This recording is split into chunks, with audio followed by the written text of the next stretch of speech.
Argentina vive una emergencia económica. Los ajustes del gobierno no dieron resultado. Las metas fiscales y la inversión privada también están en el plan económico de Lenín Moreno. ¿Ecuador debe mirarse en el espejo de Argentina? Venezuela no es el único país de la región que debe preocuparnos por su economía. Argentina vivió una de las peores semanas en muchos años. El ajuste diseñado por Mauricio Macri no enderezó el barco. Por eso el peso argentino se devalúa cada día mientras crece el descontento social. Hoy veremos las razones por las cuales el plan de Argentina para superar el populismo y la corrupción kirchneristas ha fracasado, así como las lecciones que debe sacar Ecuador, pues el programa económico de Lenín Moreno persigue los mismos objetivos: sanear las cuentas fiscales y atraer la inversión privada. ¿Shock o gradualismo? Eso lo veremos hoy en Políticamente Correcto.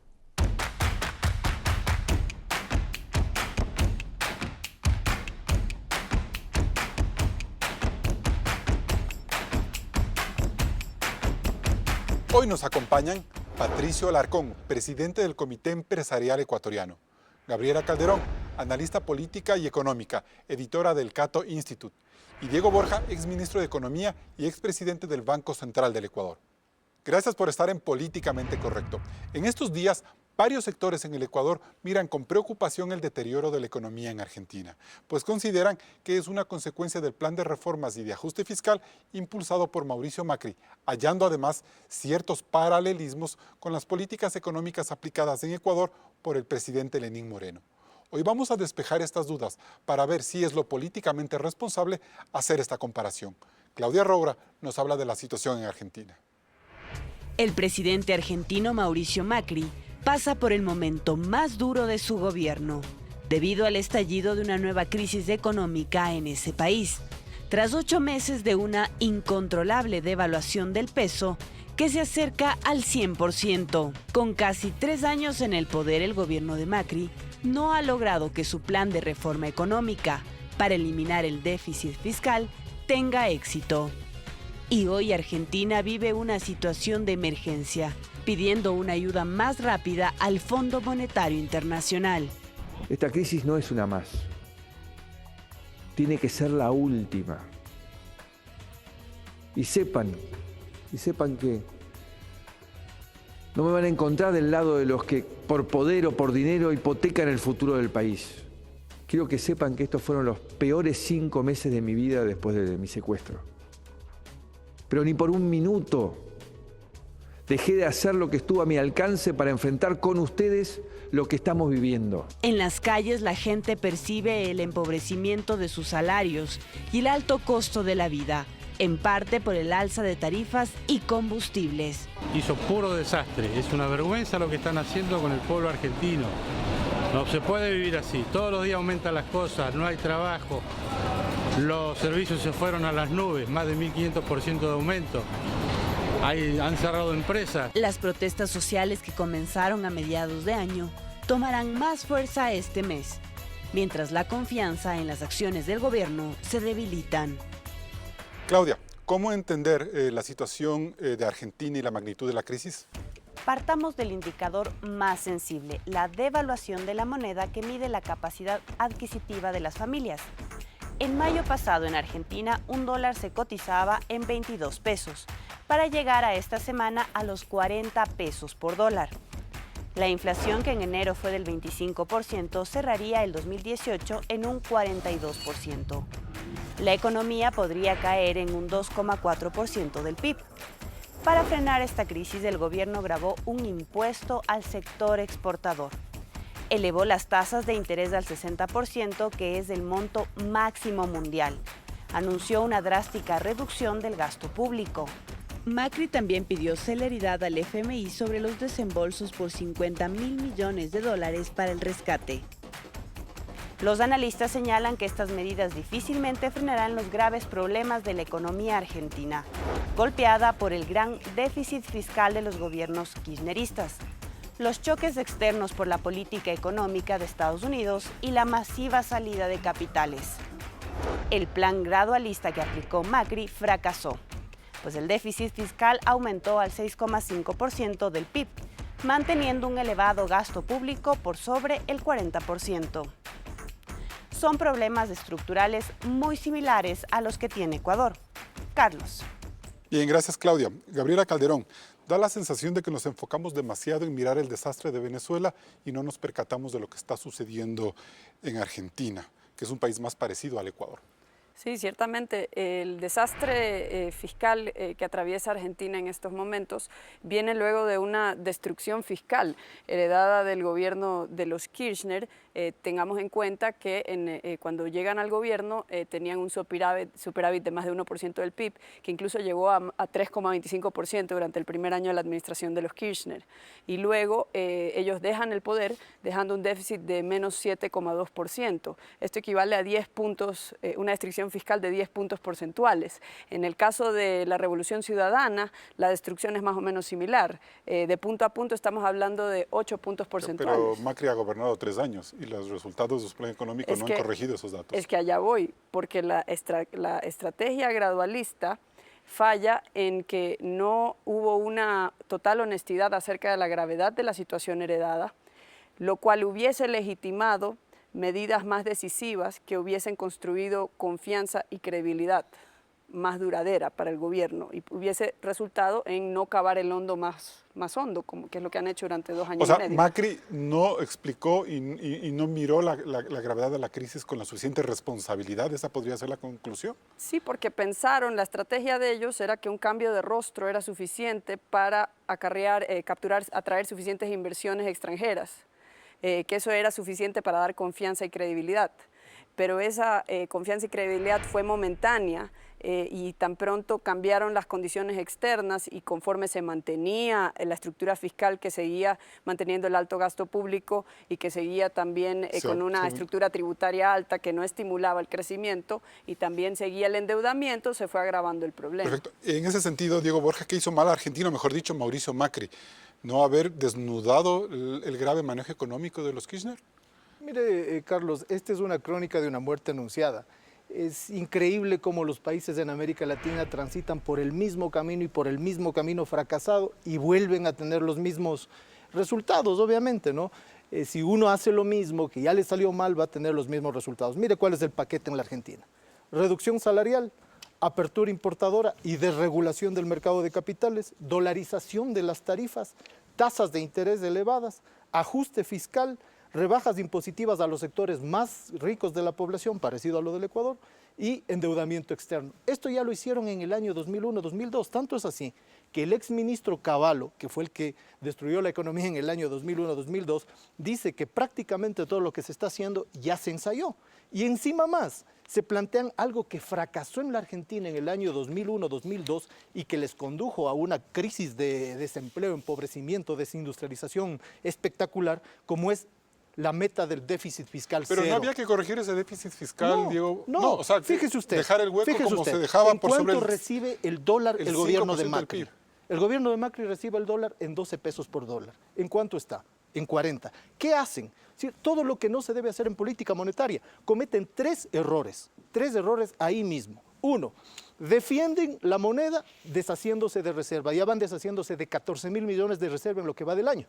Casi todo el préstamo que les dio el Fondo Monetario en junio, que fue de 15.000 millones. Suben la tasa de interés. La tasa de interés está en el 60% y la tasa de interés de consumo de las tarjetas está en el 120%. Y adicionalmente permiten la flotación. Pero entonces, ¿había que seguir manteniendo una política económica similar a los de los Kirchner? Eso es lo que estoy tratando de decir. No, lo que yo estoy tratando de decir es que frente a un problema económico que tenían, que además tenían un colchón, porque por ejemplo, el nivel de desempleo con el que heredó Macri no es el nivel de desempleo que hoy día ya tiene.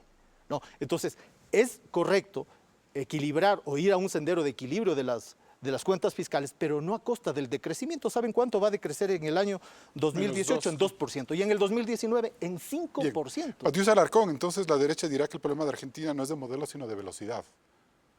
Mira, buenos días, Carlos, buenos días, Diego, Gabriela. El problema de la Argentina, al igual que el problema del Ecuador, fue un manejo de las finanzas públicas desastroso del gobierno anterior. En Argentina, como en el Ecuador, se duplicó el tamaño del Estado, se triplicó el tamaño de la deuda. El Estado cumplió un rol que no debió haber cumplido, metiéndose en empresas que no se debió haber metido.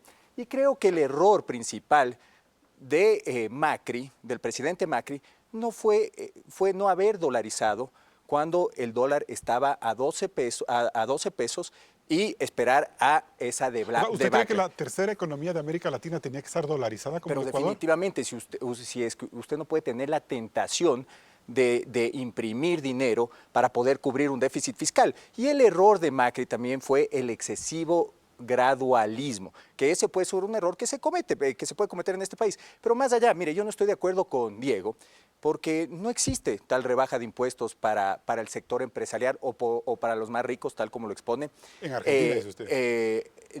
En el Ecuador, en este momento. Pero bueno, porque dice que está copiando la misma receta. Pero tampoco en Argentina. Además, Argentina tiene una de las cargas Argentina tributarias más tampoco, altas de la porque región. además están afectando al sector productivo para bajar el déficit fiscal, subiendo impuestos al sector exportador. Y más allá de eso, no podemos seguir con un déficit fiscal tal como lo expone Diego, porque no es sostenible. Si yo tengo una recaudación de 15.000 millones de dólares, no puedo seguir gastando 30.000 millones de dólares manteniendo un aparato burocrático. Y más allá de eso, la reserva en Argentina baja porque mantienen el gasto público. Y mire las cifras en el Ecuador y en Argentina. Son similares en cuanto al gasto público versus ¿A usted el sí PIB. le preocupa esos paralelismos entre los datos Me macroeconómicos de preocupan Ecuador los y paralelismos. Argentina? Y más allá de eso, yo no creo ni en el shock ni en el excesivo gradualismo. Tenemos que trabajar de una manera organizada, tenemos que plantearnos cuál es el rol del Estado. ¿Debe recaudar? ¿Debe regular? ¿Y cuál es el rol del sector Antes de darle privado? la palabra Y a en Gabriela base a eso Calderón, se Diego trabaja Borja, en la estructura. Patricio Alarcón habla de que se tiene que atacar el gasto público y el déficit fiscal, que sin eso no hay saneamiento en economía y los problemas se seguirán A arrastrando. ver, yo creo que hablar con conocimiento de causa. ¿Qué es lo que sucede en la Argentina? Es exactamente lo contrario a lo que está diciendo Patricio, exactamente lo contrario. ¿Qué hace la Argentina? Se endeuda para sostener el valor de la moneda, recibe un endeudamiento de 15.000 millones solo en este año. Recibe endeudamiento y se plantea un déficit primario cero. ¿Pero para qué?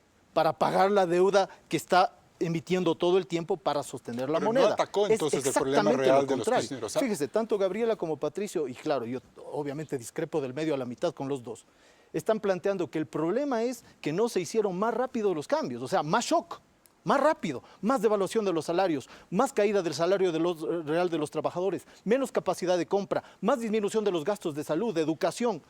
Eso queremos, ¿Un más shock no le genera desempleo. más confianza a los agentes externos? Es decir, el presidente Macri va por un camino No, certero otra y hay cosa que más, apostar Carlos, por esos resultados. Otra cosa más, ¿cómo que no haya una disminución impositiva? Hay disminución impositiva en la Argentina y el presidente Macri en los últimos días apeló a los que se benefician de la tremenda devaluación para decirles, oigan, ayuden un poco con un aumento impositivo. Gabriela Calderón, Patricio Alarcón tomó un tema que era importante. Él piensa que Argentina debería dolarizarse. ¿Qué cree usted? Es un país sumamente grande, no es El Salvador, no es Ecuador, no es ni siquiera Panamá. Mira, aquí tuvimos 10 años de una repetición constante de que la dolarización era como esta cruz pesada que nosotros cargábamos y que espérese nomás que caiga el precio del petróleo y verán cómo se descalabra esto. Bueno, ya llegó la caída del precio del petróleo y lo que hemos tenido es, digamos, un aterrizaje suave frente a lo que han sufrido economías con moneda propia, no solo por irnos al extremo de Venezuela ni de Argentina, sino también, mire, de Brasil. Brasil tuvo una contracción mucho mayor que la nuestra. Entonces, frente a una crisis por cambios de condiciones externas, ciertamente que ha sido mejor estar dolarizados. Fíjese que la brecha de financiamiento este año para Argentina es mucho menor que la ecuatoriana y sin embargo nosotros estamos con una estabilidad muy superior. ¿Pero usted cree que Argentina puede caminar hacia una dolarización con lo que eso implicaría? Claro, y mejor que sea antes que tarde porque se reduce el costo de hacer la transición y hubiera sido, como dice Patricio, mejor hacerlo a 12 que hacerlo a 40 y seguramente será mejor hacerlo a 40 que ante una posible mayor devaluación. Ahora, yo quisiera acotar una cosa de lo que dice Diego, que tiene que ver con los impuestos. Argentina, según comparaciones internacionales, tiene una de las tributaciones más altas, 31,3% del PIB es la carga tributaria sobre la economía, que está al nivel de los países de la OCDE y que es muy superior al promedio de la región de 22%. El tamaño del Estado sigue en niveles del kirchnerismo en más de 42%, que implica una duplicación del tamaño del Estado durante la década de Kirchner. Ahí se equivocó Macri, en no haber atacado el gasto público. Exactamente, y lo que sucede es que no me gusta esta disyuntiva entre shock o gradualismo porque ignoramos un gran elefante en la habitación, que es el shock que está experimentando Argentina, porque al final de toda estrategia de gradualismo, como lo vimos en Grecia, como quizás lo vamos a ver o lo hemos visto en Italia, está un shock, que es lo que está viviendo ahorita Argentina. Perfecto. Nos vamos a un primer corte comercial. Antes de la pausa comercial queremos agradecer su sintonía en estos 2 años de Políticamente Correcto, un programa de análisis y opinión para que usted esté al tanto de la coyuntura nacional e internacional. Regresamos con más.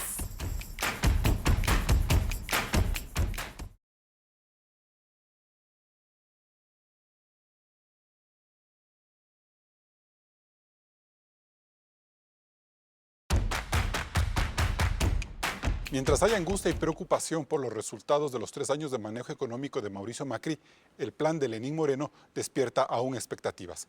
Claudia. Al igual que sucedido con Argentina, el gobierno ecuatoriano parte de una realidad similar. Heredó las graves distorsiones económicas de la década correísta. El presidente Moreno sintetiza en una cifra la imagen de un país quebrado: 60.000 millones de dólares de deuda total acumulada. Es decir, casi el 60% de todo lo que el país produce en un año. Para hacer frente a esta realidad, el 21 de agosto, Moreno diseñó un plan económico con 4 ejes.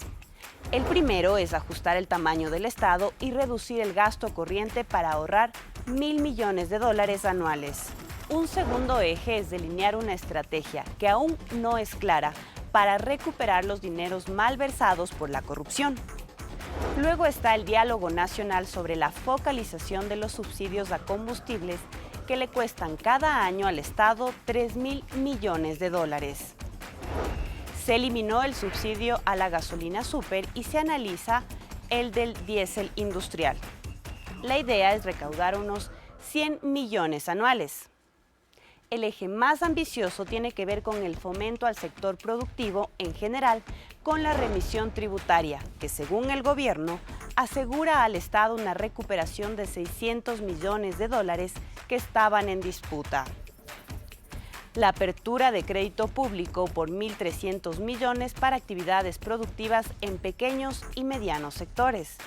La eliminación del anticipo al impuesto a la renta y la exoneración del pago de este tributo entre 8 y 20 años para futuras inversiones.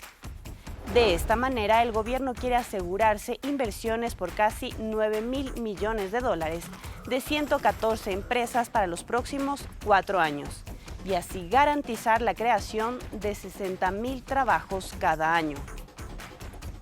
El llamado a la confianza de los empresarios y el compromiso de ordenar las finanzas, manteniendo los programas sociales, sustentan el plan económico del Ecuador, inspirado en un gradualismo. Carlos. Bien, Diego Borja, aparentemente el gobierno ataca 2 importantes problemas en ese plan económico: el ajuste fiscal y comprometer una inversión productiva. ¿Eso es positivo y se debe apoyar? Bueno, yo creo que el mejor anuncio del presidente Moreno es el apoyo al sector productivo a través de ese anuncio de que se van a colocar 1.300 millones de dólares a través de la banca pública. En un país que está con perspectivas de crecimiento de la actividad, según la CEPAL, 1.5% va a ser este año, probablemente menos, según el Banco Central, que se haya decidido una inyección de crédito para el sector productivo, creo que es muy importante. Sin embargo, creo que eso no se compadece con una visión que ojalá no sea al estilo Macri, ¿no?, de un tremendo ajuste en el sector fiscal. Creo que es importante ir en un sendero de lograr el equilibrio, de lograr una disminución en la enorme brecha fiscal que tenemos, pero creo que hay que medir entre lo que significa el problema real, desempleo, caída de la inversión, caída de las compras, con un tremendo shock. Pero ¿no? El anuncio que ha hecho el presidente Mitro Martínez de ir cortando poco a poco el gasto público, me parece a mí que es un plan más bien que da tranquilidad. O sea, no se ve que hay un shock o un interés por cortar de un tajo Eso digo yo. sueldos o algo así. Espero que no sea esa la tentación. Hasta aquí los anuncios me parecen moderados. Y sobre todo, como señalo, el anuncio de generar crédito productivo me parece muy positivo y hay que decirlo así. Bien, en ese sentido, Patricio Alarcón, entonces está por un camino correcto el gobierno ecuatoriano con su plan económico. Mire, yo creo que la ley que acaba de pasar por la Asamblea es positiva. Yo creo que envía muy buenas señales al sector empresarial fuera del país. Yo creo que se bajan ciertos impuestos, el impuesto a la ganancia en la venta de acciones, el impuesto mínimo que se calcula en el anticipo del impuesto a la renta, la corresponsabilidad accionaria. Hay buenas iniciativas, definitivamente. Los beneficios que se pueden dar a ciertos inversionistas y a ciertos sectores, positivo. Lo que debemos preguntarnos es que si eso es suficiente. Yo no estoy de acuerdo tampoco en un shock inmediato. No podemos bajar la nómina del Estado de un día para el otro, y en eso sí puedo estar de acuerdo con Diego. De 9.000 millones de dólares a 1.000 millones de dólares. Vamos a causar serios problemas en la economía del Ecuador. Sin embargo, sí creo que pueden ser un poco más agresivos. Si tú me preguntas, ¿no van a renovar 70.000 puestos de trabajo en cuanto a servicios ocasionales? Si calculamos que el promedio salarial en el Ecuador, el promedio salarial de un empleado público es de $1.500, yo no sé si 105 millones de dólares van a resolver un problema de 9.000 millones de dólares. Y más allá de eso, yo creo que en qué debe trabajar el sector productivo paralelamente mientras se toman estas medidas es en la competitividad. ¿Cómo le hacemos más competitivo al aparato productivo para que pueda contratar más? Ustedes, no del gobierno, no es responsabilidad nuestra, porque tenemos que competir en igualdad de condiciones que en la región. En la región no se paga un impuesto de salida de divisas. Argentina y el Ecuador tienen la misma carga arancelaria superior al resto de Latinoamérica. Tenemos un código laboral de antaño, de 1938, que debemos reformarlo. Tenemos un código monetario que nos impide la llegada de bancos del extranjero y, más importante, los depósitos del extranjero. Ya les quitó el anticipo del impuesto a la renta, está alentando la inversión con exoneraciones, hubo un proyecto de remisión tributaria. Parecería que ya les han dado mucho a los empresarios y que es hora de que los empresarios se comprometan, ¿o no? No, los empresarios tienen que comprometerse, tienen que cumplir con su rol, pero tienen que cumplir con su rol en igualdad de condiciones con el resto de Latinoamérica. Yo no estoy pidiendo que mañana se elimine el impuesto de salida de divisas, que mañana se eliminen todos los aranceles, pero debemos ya trabajar en plazos, en tiempos, en devolver la competitividad al sector productivo para no tener el tipo de problemas que tenemos en este momento de la eliminación de un subsidio a dos sectores que va a afectar su competitividad. ¿Por qué? Porque tienen que pagar un impuesto de salida de divisas, porque tienen que pagar aranceles excesivos o pasar por una tramitología excesiva, el rato de importar repuestos para sus barcos. Está bien quitarle el subsidio a la gasolina súper o quizás a la extra, pero no el diésel industrial. No, yo no estoy. Mire, yo creo que la focalización tiene que ser focalizada, tiene que ser temporal y tiene que proteger a los más vulnerables. Hay que hacerlo bien. Pero le van a decir que le están subsidiando el diésel industrial a los camaroneros, que tienen mucho dinero. No se trata de subsidiar el diésel a nadie, se trata de defender las plazas de trabajo. ¿Qué necesita la ciudadanía? Defender los puestos de trabajo de quien puede contratar. Y le doy un ejemplo. Si un buque atunero ahorita, pagando el ISD, trabajando con las restricciones laborales que tiene, pagando excesivos aranceles, con la tramitología inadecuada, además con un costo del 20% sobre sus ventas en el combustible, le quita ese beneficio. Deja de generar utilidades. ¿A dónde se va a ir el buque pesquero? Al Salvador, pues a trabajar en mejores condiciones. Perfecto. ¿Y quién se afecta? El ciudadano pobre, el ciudadano de Manta, señor. Por darle un ejemplo simple, competitividad primero. Gabriela Calderón, ¿usted cree que vengan esos 9.000 millones de dólares que anuncia el gobierno en inversión privada?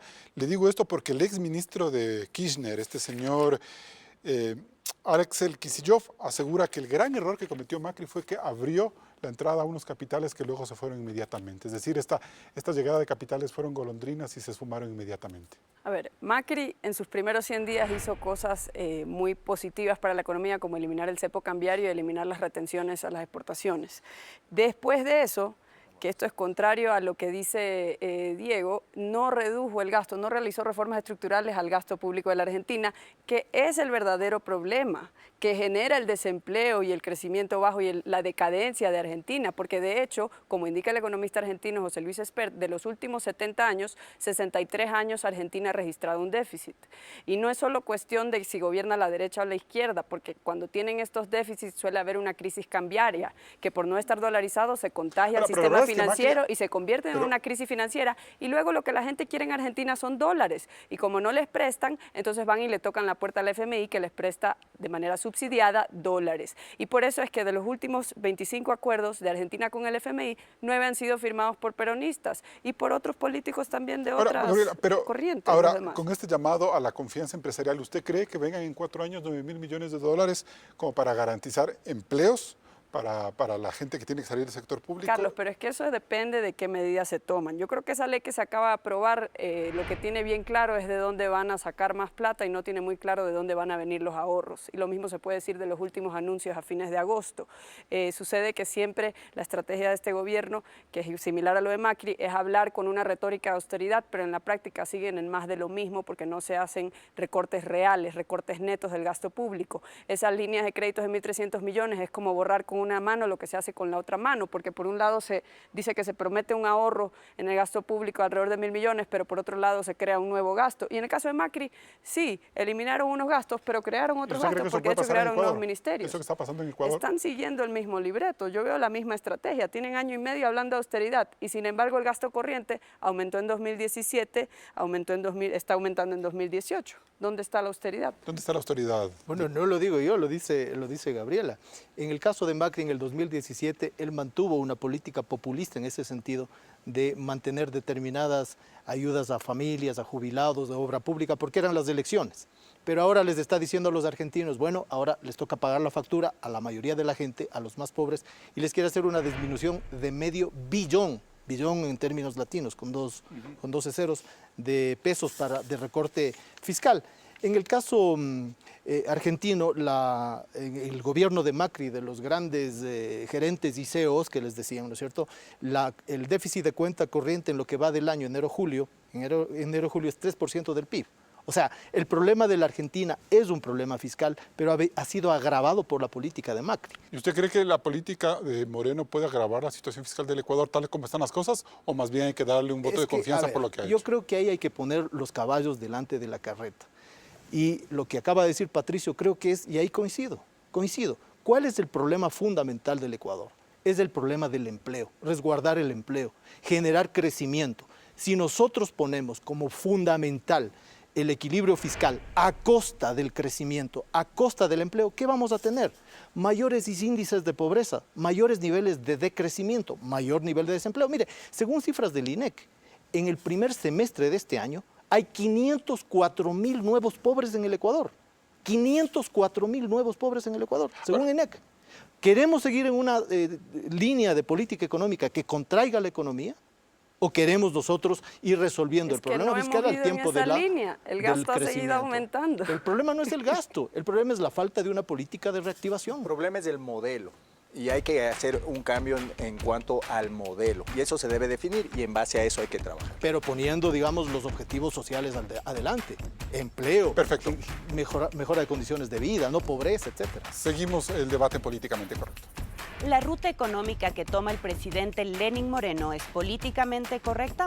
Lo analizamos luego del corte comercial.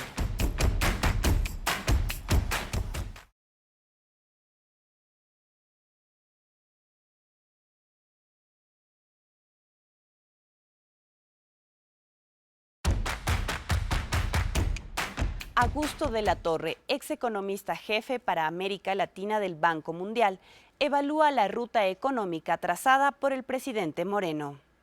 ¿El plan económico del gobierno ecuatoriano es el correcto? El diagnóstico de la situación fiscal está mejorando cada día. Hay franqueza con respecto a los problemas de endeudamiento y también se empiezan a reconocer que en conexión con los problemas fiscales hay otros grandes desequilibrios de la macroeconomía ecuatoriana, incluyendo un desequilibrio en la competitividad externa. ¿Qué le hace falta? El Ecuador es uno de los 2 o 3 países de la región en donde seguimos discutiendo problemas macroeconómicos y es lo único que discutimos porque son los problemas más dominantes. Lo ideal sería que estuviésemos hablando sobre la calidad de la educación, la política de salud pública, la innovación, etc. Y no creo que ha habido suficiente clarificación de cuál va a ser la política de corrección en el gasto. Y entiendo que eso es complicado, porque el gasto que ahora necesita rebalancearse y reducirse es el gasto corriente. ¿Shock o gradualismo? Técnicamente, en el Ecuador no se puede tener un programa de choque. No se puede hacer esto, porque somos un país dolarizado y una variable que está desequilibrada es el tipo de cambio real. Pero nosotros no tenemos control sobre el tipo de cambio nominal porque usamos el dólar. Digamos, el gran desafío de la gradualidad es que se queda una brecha de credibilidad ahí pendiente porque los inversionistas dicen tal vez es mejor esperar y ver. Veamos si en realidad consiguen hacer los correctivos fiscales, entonces no invirtamos hasta que corrijan la parte fiscal. Y como esa es una corrección gradual, la falta de credibilidad de que se va a conseguir los objetivos paraliza la inversión y entonces la economía entra en un proceso recesivo, excesivo. ¿Cómo ganar credibilidad? Lo que más le conviene al Ecuador es tratar de depender lo menos posible de los mercados financieros internacionales en este proceso de corrección macroeconómica. Y la única manera de hacerlo es ir al Fondo Monetario y al Banco Mundial y al BID y conseguir los paquetes de financiamiento en la mayoría del financiamiento por esa vía. Si es que el estamento político decide que en el Ecuador vamos a tratar de evitar cualquier corrección, cada vez nos acercamos a una zona de peligro en la cual nos puede pasar lo que le está pasando a Argentina con virulencia. Bien, Patricio Alarcón, ¿cuál es la cuota de sacrificio que se compromete el empresario nacional con toda esta realidad económica que vive el país? Tomando en cuenta de que en este primer año y medio la inversión pública se ha reducido casi un 50% y hay que compensarla con la inversión privada, con la actividad privada. Mire, el sector productivo se tiene que comprometer a cumplir su rol, que es ser eficiente, generar las fuentes de trabajo que tiene que generar para seguir manteniendo la economía. ¿Qué sacrificio ha tenido el sector productivo durante los últimos 10 años? Un exceso de normativas, cambios constantes, 4.500 cambios en cuanto a la normativa, reformas tributarias constantes, cambios en las reglas de juego, un país adverso para hacer negocios. Nos demoramos 666 horas para pagar impuestos, nos demoramos 5 años para cerrar empresas. El maltrato ha sido histórico, según usted. El maltrato ha sido constante durante los últimos 10 años. En este momento tenemos que pensar en atacar los problemas de competitividad. Y ojo, el sector productivo también se va a ver sacrificado. ¿Por qué? Porque bien o mal, la economía no va a poder seguir creciendo al ritmo que debería crecer y obviamente nuestras ventas se van a ajustar. ¿Qué es lo que sucede? No podemos pretender, señor, y el gobierno no puede pretender, ni la ciudadanía puede pretender que no exista un trauma después de corregir lo que se ha hecho durante los últimos 10 años. Y le doy un ejemplo, es como haberse ido de farra, tomado 3 días seguidos y pretender no levantarse con chuchaqui, señor, es así de simple. Entonces, todos vamos a tener que estar conscientes de que se viene un ajuste si se toman las medidas correctas. Bien, Diego Borja, en ese sentido yo quiero traer a colación un interesante artículo de Felipe Burbano de Lara de esta semana, en el que a él le preocupa hasta qué punto el empresariado ecuatoriano está comprometido con el destino que tenga el modelo económico aplicado en Ecuador. Porque lo que él teme es que le pase lo que le pasó a Macri, que abren la confianza, llama al apoyo del sector empresarial, y el rato que hay una crisis son los empresarios los que empiezan a tomar distancia del gobierno. Bueno, yo diría a Patricio que si así me maltratan, que me maltraten.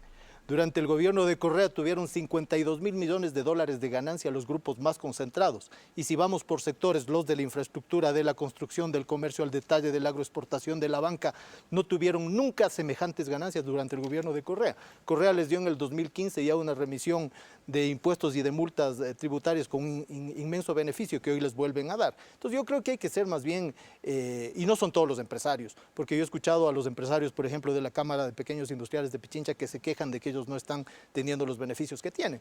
Y por otro lado, los empresarios no son capaces todavía, o el sector privado en su conjunto, no es capaz todavía de recibir a todo el sector laboral que podría ser desempleado. De hecho, en el Ecuador tenemos 50% de la fuerza laboral en condiciones de un empleo inadecuado. Los modelos de contratación son muy complicados. Sí, y eso hay que reconocer al sector empresarial. Hay un problema de cantidad de trámites, un problema de cantidad de condiciones, de normas, de impuestos, laboral, pues. rigideces, etcétera. Sí, es verdad. Pero ahí es una cosa compartida entre el sector privado y el sector público. Pero yo no estoy de acuerdo y realmente, viendo las cifras reales, que ha habido un maltrato de esa naturaleza. Creo que no ha habido el suficiente compromiso de determinados sectores, eso no se puede generalizar, de determinados sectores empresariales con el país, porque muchos de los capitales recibidos han salido fuera del país, muchos de los capitales. Vea, el petróleo, esta fue la segunda bonanza y este gobierno percibió una verdadera bonanza en recaudación tributaria. Por eso el Estado pudo pasar de alrededor de 23% hasta llegar a la cima de 50% del PIB. Entonces, aquí lo que nadie, digamos, no hubo algo que creció más que el Estado durante la última década. Y eso fue posible gracias al precio internacional del petróleo, que en este país es algo estatizado en gran medida, y entonces por eso esa bonanza fue en principal medida al sector público. ¿Y quiénes son los contratistas del sector público? Por público? eso es que se pide que el ajuste venga del sector público en gran medida, porque ¿Quiénes ya son los el sector contratistas del privado se sector ha público? ajustado durante los últimos 3 años. Más allá de lo que dice Diego, los grupos grandes no hacen el país. Los grupos grandes pueden aguantar ciertos cambios en reglamentación, en tramitología, además porque a muchos les conviene, porque tienen las estructuras adecuadas y el costo es marginal de mantener ese gasto fijo. Además de eso, porque se hayan beneficiado las empresas durante 2, 3 años, esto no significa que es sostenible. ¿Qué es lo que busca una empresa en el largo plazo? Sostenibilidad, para invertir a largo plazo, eso es lo que falta en el Ecuador. Además, debemos trabajar en un modelo sostenible, no porque me llega un precio del petróleo de repente de $120, empiezo a vender más, el gobierno caliente la economía porque no deja de gastar. Eso no es bueno para el país, pues. ¿Qué pasa cuando baja el precio del petróleo y se queda con un gasto público de alrededor del 38% del PIB? Pues lo mismo que hizo Argentina. Miren, en Argentina el gasto estatal versus el PIB está en 39,5 puntos. En el Ecuador en 38,6. Pues, señor, justamente lo que dice Diego es lo que acabó con la economía argentina y lo que acabó con la economía del Ecuador. ¿Qué es lo que dice Diego? Y que se beneficien, que se han beneficiado los sectores empresariales y que deberían agradecer. No pueden agradecer por el mal manejo económico que no les da previsibilidad a los inversionistas extranjeros ni a los inversionistas locales para dejar su dinero en el país a largo plazo. O sea, encima mal agradecidos porque reciben tremendos beneficios y no dicen ni gracias. No, ¿cómo no? El precio del petróleo, finalmente, ¿quién contrata con el Estado? ¿Quién fueron los contratistas de la obra pública? ¿Quiénes le venden los bienes y servicios al Estado? La verdad es que ahora el Estado ha perdido fuerza. Entonces, ¿cuánto tiempo puede seguir comprando el Estado? No fueron 3 años, fueron 10 años. ¿Cuánto puede seguir comprando el Estado? Entonces, el punto es, si es que tenemos un modelo en el cual cuando se beneficiaron estuvieron calladitos, hoy día les corresponde por responsabilidad social decir, bueno, el país está cambiando, se requiere otra cosa, vamos a contribuir. ¿Usted teme lo que dice Felipe Buruano de Lara? Yo no creo que estuvieron calladitos tampoco. Por supuesto no estuvieron que sí. calladitos, siempre se advirtió que el excesivo gasto público, una falta de administración, una desorganización en cuanto a la administración iba a traer estos problemas. Gabriela Calderón, el sector empresarial está dando la talla en este momento. ¿Cree que es el momento como para apoyar el plan económico del gobierno?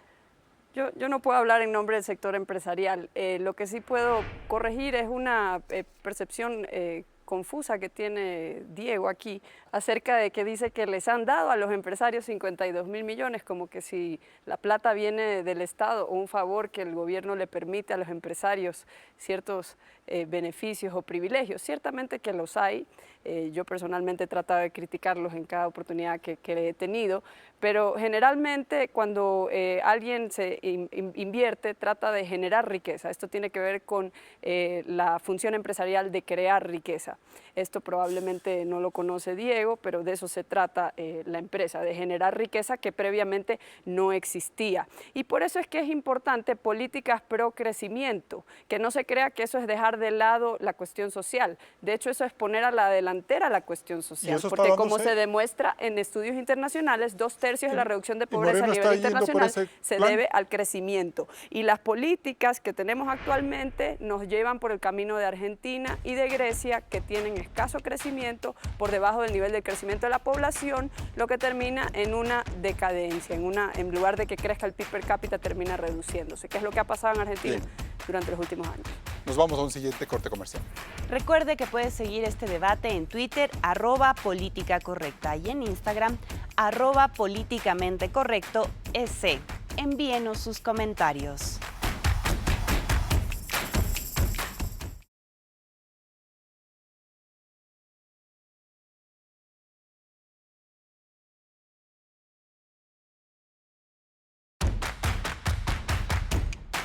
Seguimos en Políticamente Correcto. Gabriela Calderón, en la entrevista anterior a Augusto de la Torre, dice que el mejor blindaje de un país para evitar choques externos como lo que le sucede a Argentina es llegar a un acuerdo con el Fondo Monetario Internacional, un acuerdo hecho en casa.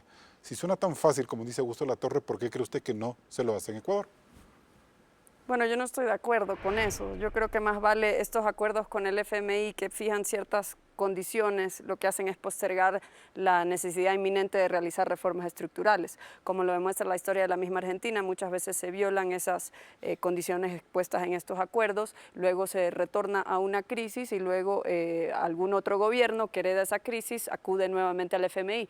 Yo creo que el mejor blindaje ciertamente es que afortunadamente nosotros estamos dolarizados y eso nos permite tener un entorno en cuanto al ámbito monetario estable, lo cual permite hacer en calma las reformas sin que haya sin que se licúe el salario real de los trabajadores como ha sucedido en Argentina. Lo que plantea Gustavo Latorre es que el hecho de que tú llegas con un programa saneado ante el FMI, que ellos te ayudan con unos créditos, evitas que temas como el endeudamiento, por ejemplo, esté a merced de los tenedores. Lo que pasa es que lo que resuelve la crisis no sería el acuerdo con el FMI. Lo que vemos en los países por ejemplo, de la Europa Oriental, que fueron los que más rápido retornaron al crecimiento vigoroso y dinámico después de la crisis en Europa en 2007-2008, lo que vemos que en el caso de algunos de ellos, por ejemplo el caso de Letonia, ni siquiera tuvieron un acuerdo con el FMI, pero el denominador común de todos es que todos adoptaron un programa coordinado de serie de reformas laborales en el área de comercial, el área laboral, en el área del gasto público, y los ajustes fueron en gran medida por el lado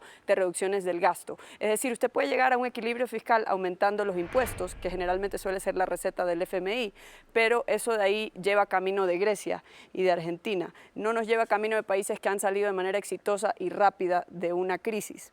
Entonces lo que sucede es que el acuerdo del FMI no es lo que te saca de la crisis. Lo que te saca de la crisis es la voluntad política de un gobierno comprometido con una serie de reformas que devuelven la economía al crecimiento. Ahora, bien, Diego Borja, muchos sectores en Argentina dicen que haber llegado al FMI es una forma de entender por qué el país está en crisis, pero otros sectores dicen que él llega al FMI desesperado porque no hizo lo que debía haber hecho. Bueno, hay un poco de las dos cosas, ¿no? Macri lo que hace es profundizar un problema económico gravísimo, quiere defender el dólar o el peso frente al dólar de una manera inadecuada y tiene los problemas que tiene. Cuando está en ese momento va a una negociación con el FMI le acepta, le pone ciertas condiciones que las viola, por cierto, porque el acuerdo de junio ya no se ha Entonces el FMI no es el demonio en este caso. No, le pone las condiciones y las viola, incluso Macri, y este momento se acerca nuevamente al final del año para decirle, denme de los 50.000 millones que le ofrecieron, denme más rápido y yo me comprometo ahora sí a hacer más ajustes. Entonces el problema no es el FMI necesariamente. No, nunca es el problema el FMI. El problema son los países que aceptan la condicionalidad sin poder hacer las cosas adecuadamente. Pero es que no aceptar esa condicionalidad es pasar lo que pasó en Ecuador durante los 13 últimos años, que no se negoció con el FMI y tenemos unos desbalances fiscales terribles. Es decir, una década después estamos discutiendo lo que decía Gustavo de la Torre. Seguimos hablando de macroeconomía. Pero siempre es responsabilidad del país. El Ecuador es parte de las Naciones Unidas, es parte del Fondo Monetario Internacional, tiene sus reglas, pero el Ecuador es absolutamente soberano para decirle esto sí, esto no. La responsabilidad es de los correístas, entonces. La responsabilidad es del Ecuador. Y de los correístas. La responsabilidad es del Ecuador. ¿No? Y eso hay que ser, y mire, y en eso valdría la pena. Que es correísta, ¿no? Yo tengo una bronca con Correa desde el año 2011. Pero hay que reconocer eso, ¿no? El mal manejo del correísmo. O sea, yo creo que hubo dos momentos, y eso será motivo de otro programa, con usted. Hay dos momentos, igual que en el kirchnerismo, porque los propios economistas están diciendo que parte del colchón que tiene Macri es del último periodo de Kirchner, que le deja con un empleo más o menos estable y con una deuda sobre el PIB baja. ¿No? Entonces, sobre ese colchón Macri hace lo que hace. Entonces, yo creo que cuando usted plantea esa dicotomía, fondo monetario, no fondo monetario, esa no es la dicotomía. La dicotomía es cómo nosotros podemos definir como país políticas en las que el sector público cumpla lo que debe cumplir y el sector privado en una amplia visión, porque el sector privado no solamente es la cúpula. El sector privado son esa cantidad enorme de productores solidarios, ¿A usted no le preocuparía que el ministro ¿no? Martínez vaya al FMI con un plan que usted considera que es diseñado por el Consejo Empresarial ecuatoriano? A mí me preocuparía, que eso sí me preocuparía, que vaya el ministro Martínez con un programa diseñado por el Comité Empresarial Ecuatoriano. ¿Pero usted cree que es un programa diseñado por ellos? Ministro de Economía del Ecuador. Patricio Alarcón. Bueno, el Comité Empresarial Ecuatoriano podría definir un plan para acudir al Fondo Monetario. Y yo no sé si un banco de bancos estatales pueda comprender las necesidades que existen en el Ecuador, porque podemos discutir 3 horas acerca de propuestas macrofiscales o macroeconómicas. Pero ¿cuál es la realidad del país? Y es que necesita generar fuentes de empleo. El 60% de la población económicamente activa está en el subempleo en su mayoría y en el desempleo. ¿Cómo logramos solucionar ese problema? Es por medio de la competitividad. ¿Para qué iría yo a un banco? Para pedir dinero. y es para que me dé la competitividad adecuada. Es decir, señores Banco Mundial, señores Fondo Monetario, lo que necesito es bajar el ISD, lo que necesito es bajar aranceles, lo que necesito son reformas en cuanto a los trámites que se tiene que hacer en este país, reformas en ciertos códigos de la ley. Y en base a eso, mire, y en base a eso, ¿qué es lo que va a suceder? Pues yo bajo ciertos impuestos, pido plata para eso porque voy a dejar de recaudar 1.200 millones del ISD, por darle un ejemplo. 2.000 millones de dólares de aranceles, me invento, pero tengo que calcular en cuánto tiempo voy a recuperar esa recaudación. ¿Y sabe qué va a suceder? En ese momento se van a contratar más trabajadores en el país, va a aumentar la recaudación, va a aumentar el consumo en el país, van a aumentar las ventas de las empresas y para eso se debe acudir a la banca, lo que usted está planteando, a las multilaterales. Lo que usted está planteando, es decir, de ganar competitividad como sector productivo y obviamente generar confianza en inversión, es que debería haber un nuevo programa económico adicional de parte del gobierno que plantee esas reducciones tributarias, por ejemplo. Pero ya se le acabaría el término al gobierno, le faltan 2 años y un poco más. Yo no sé si es un gobierno transitorio, mire, tienen que hacer ciertos ajustes, pero tenemos que trabajar, y yo insisto, debemos trabajar en la competitividad. Y no es tan grave hacer una reforma tributaria en cuanto al ISD y por medio del COMEX ir bajando aranceles. Yo no lo veo muy complicado y no veo muy complicado resolver cuál es el rol del Estado. Es como un organigrama, señor. ¿A qué se tiene que dedicar el Estado? Bueno, a la salud, a la educación, a la seguridad.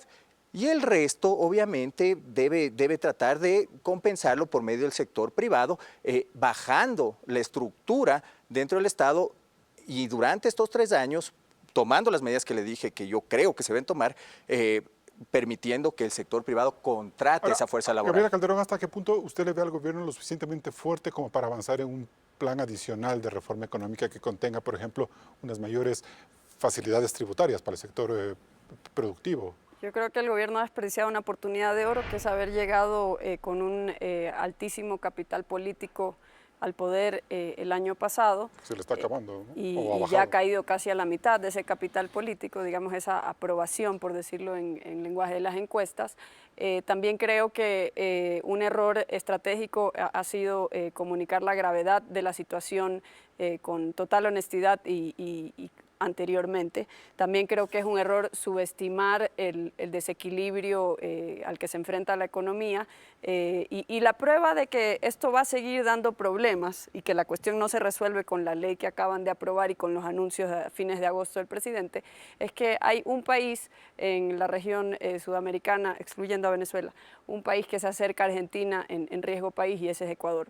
Y creo que lo único que nos salva es el estar dolarizados, porque si no estuviéramos dolarizados, y bueno, digamos, las personas que han estado en la banca central lo saben mejor que yo, no nos quedaría otra, digamos, como autoridades monetarias, no quedaría otra opción que subir la tasa de interés frente a una corrida bancaria, porque lo que sucede con moneda propia en países como Argentina y Ecuador en otra época, es que una crisis cambiaria rápidamente origina una corrida y hay ese conducto de contagio entre la crisis fiscal para y cerrar ese bloque, si Ecuador no financiera. estuviera dolarizado, ¿estuviera con los problemas de Argentina en este momento? Con toda seguridad, o quizás peores. Pero mire usted, Argentina, el pago de servicio de la deuda externa de Argentina, que ha aumentado Macri en 100.000 millones de dólares, o sea, En 3 años. 30%, es mayor que toda la planilla laboral del sector público argentino. Y es 2 veces mayor que la inversión pública en la Argentina. O sea, es al revés de lo que están señalando tanto Patricio como Gabriela, porque el problema del endeudamiento enorme que hace Macri para sostener el valor del ¿por qué peso, hay lo endeudamiento? que le hace un... Porque ¿Por qué hay mantiene el endeudamiento? gasto el para gasto excesivo. No, para defender Se el endeuda dólar, para porque mantener además un es un estado dólar que enorme. huye, No porque se endeuda además para abren eso. la economía desregular, generan una regulación absolutamente liberal y los dólares que obtienen se van. Es decir, es de locos lo que están haciendo ni en la liberal. Argentina. Ahora, si en el Ecuador quitamos el impuesto a la salida de capitales en condiciones como las que estamos, ¿qué generaríamos? Probablemente también una fuga. No, Yo creo que ni hay que siquiera poner- entran los capitales No, del porque Ecuador. hay Recuperas confianza. tu esperemos- inversión más rápido cuando esperemos eliminas el impuesto de salida de divisas. recuperarlos. Es simple. Uno de los problemas que tiene Argentina y el Ecuador podría caer en eso, es que con las medidas que está tomando va a caer el crecimiento. Si cae el crecimiento, caen los impuestos. Ya Si cayó. caen los impuestos, ¿cómo entonces va el Estado a dedicarse a salud y educación? Temporalmente deben caer los Imposible. impuestos, temporalmente van a caer los impuestos. Para eso tienes que Con endeudar. estas reflexiones nos vamos a un siguiente corte comercial y volvemos en la etapa de conclusiones.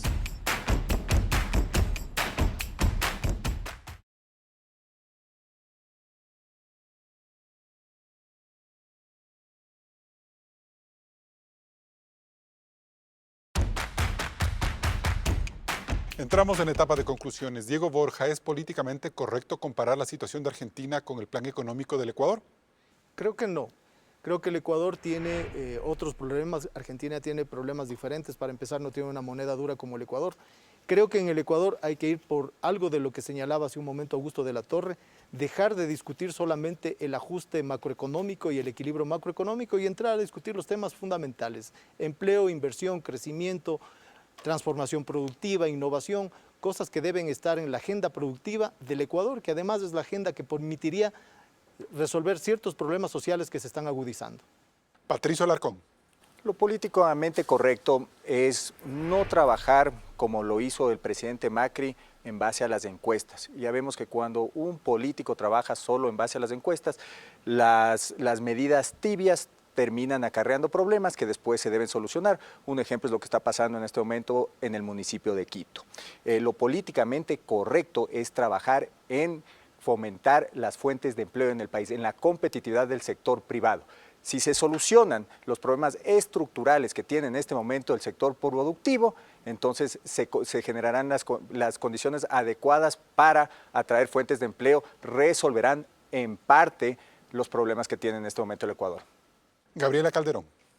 La corrección política carece de sentido común, de que no se puede gastar eternamente más de lo que ingresa sin llegar y permanecer en la ruina. Entonces es correcto que Ecuador se mire en el espejo de Argentina, porque vemos que hay una similitud entre la estrategia adoptada frente al ajuste y una similitud en estos gobiernos que han heredado un desequilibrio fiscal de alta magnitud. Hay que reconocer al presidente Lenín Moreno su interés por darle un nuevo rumbo a la economía, poniendo énfasis en el sector productivo y la empresa privada. Admitir que la situación fiscal del gobierno es difícil también es encomiable, al igual que los pasos iniciales dados. Pero los meros anuncios como estrategia política tienen corta duración. Mauricio Macri en Argentina tardó demasiado tiempo en aplicar un plan coherente y sistemático, más allá de si la bandera ideológica era o no la correcta. Por eso, la confianza que pretendió generar en los agentes económicos y en la población se ha pulverizado.